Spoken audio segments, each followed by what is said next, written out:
Здравствуйте, самые лучшие зрители! Меня зовут Полина.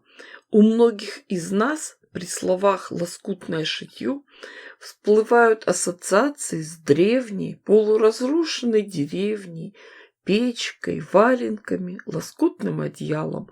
А между тем лоскутные изделия могут выглядеть очень стильно и современно, и прекрасно вписываться и в стиль лофт, в серо-бело-черные интерьеры. Все зависит от рисунка и подбора тканей.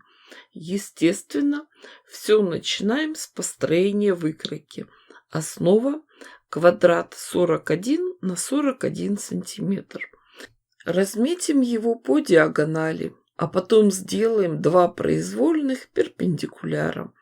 Вот эти перпендикуляры и будут центрами композиции. Пронумеруем детали и обозначим направление швов. Разрежем выкройку на 4 части и приступим к творчеству.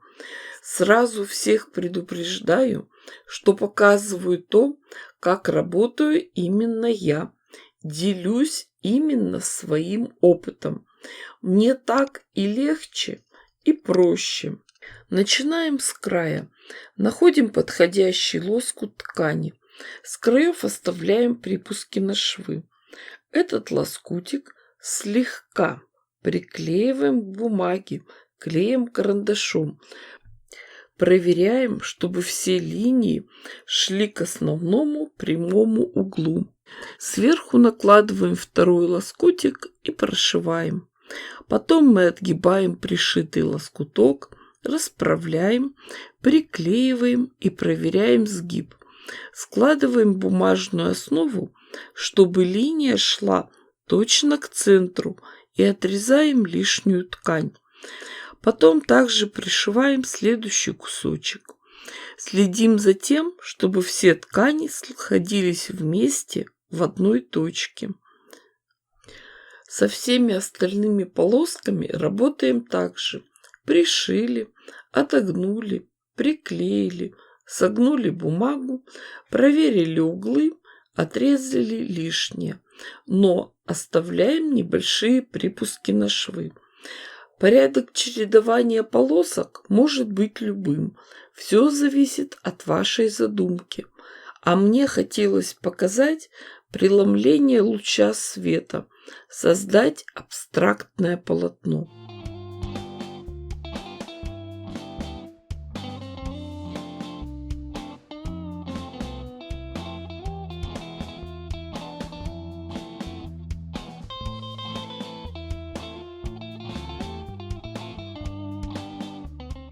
Таким образом мы заполняем все остальные детали. Получается шитье по бумаге. Никакие детали мы заранее не выкраиваем. Определяемся на месте.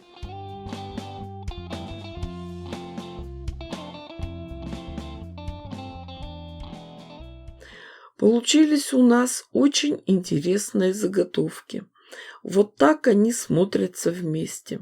Остается их только соединить в одно полотно. Сначала сшиваем вместе две детали. Подравниваем их. Можно немного срезать толстые внутренние швы, а уже потом будем соединять вместе два больших треугольника. Бумажные выкройки нам служат ориентиром, показывают линии швов. Можно зафиксировать их булавочками. Когда прошиты основные швы, приступаем к удалению бумаги. Ничего не рвем, не тянем. Просто хорошенько смачиваем бумагу водой и оставляем немного полежать. В работе мы использовали клей-карандаш. От воды он очень хорошо размокает, и мы легко отделяем бумагу от ткани. Всю заготовку проутюживаем. С изнанки все чисто и аккуратно. Шили мы по бумаге. И хотя во всех лоскутках направление долевой было разное, именно благодаря плотной основе у нас все ткани лежат ровно и красиво. Изначально я планировала из этой заготовки сделать декоративную подушку. Она будет очень красиво смотреться на светло-сером диване.